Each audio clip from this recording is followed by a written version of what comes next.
नमस्कार, स्वागत है आपका हमारे YouTube चैनल ABGE टॉक्स में। आज हम बात करने वाले हैं भारत के उपराष्ट्रपति की चुनाव प्रक्रिया और उससे जुड़े कुछ अन्य महत्वपूर्ण तथ्यों पर।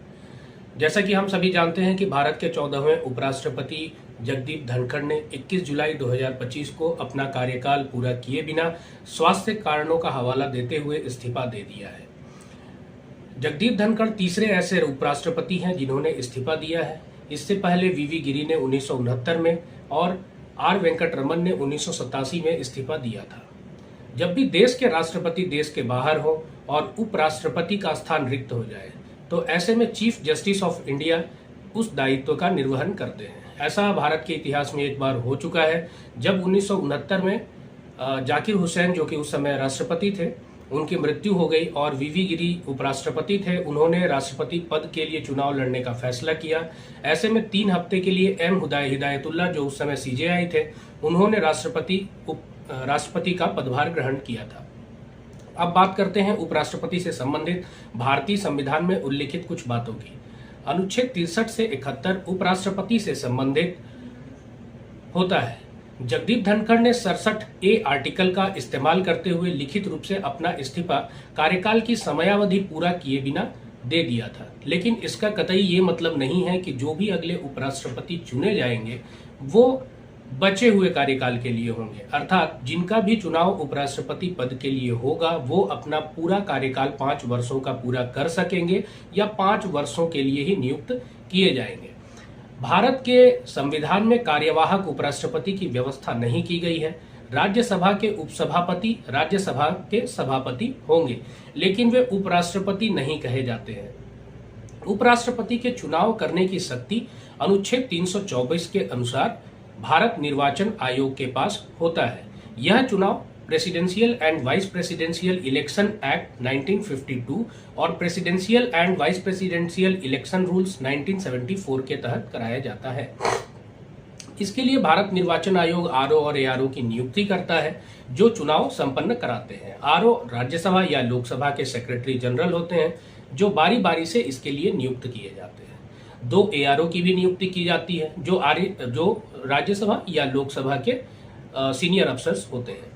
आर्टिकल 66(1) में proportional representation by single transferable vote की व्यवस्था की गई है, अर्थात आनुपातिक प्रतिनिधित्व द्वारा एकल संक्रमणीय मत से सीक्रेट बैलेट से चुनाव करने की व्यवस्था की जाती है।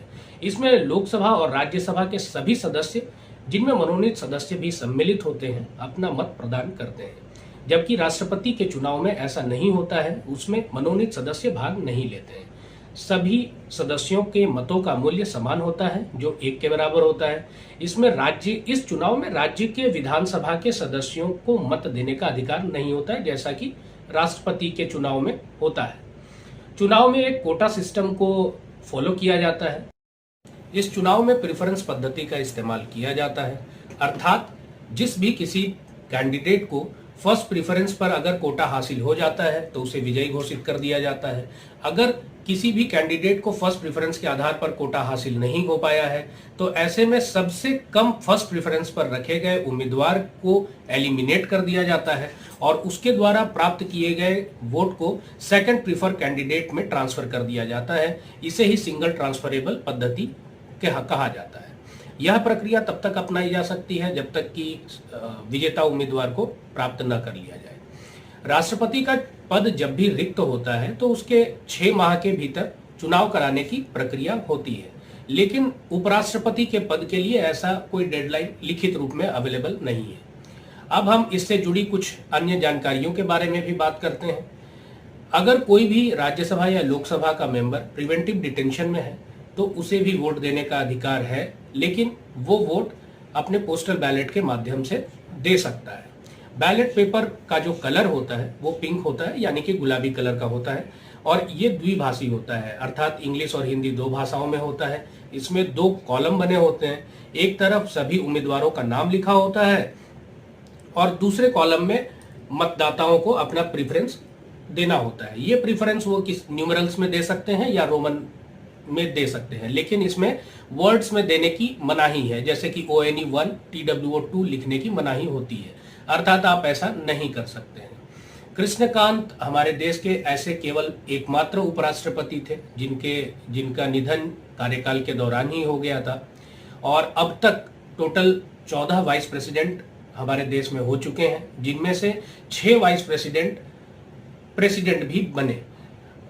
जगदीप धनखड़ ऐसे एकमात्र उपराष्ट्रपति हैं जिनका जन्म गणतंत्र भारत में जिनका जन्म हुआ था। इसी के साथ हम अपने इस उपराष्ट्रपति के बारे में दिए गए पूरी जानकारी को यहाँ समाप्त करते हैं। अगर आपको हमारा ये टॉपिक पसंद आया हो तो हमारे टॉपिक को और हमारे चैनल को लाइक, सब्सक्राइब और शेयर करें। ऐसी ही महत्वपूर्ण जानकारी हम आपके लिए आगे भी लाते रहेंगे। धन्यवाद। जय हिंद, जय भारत।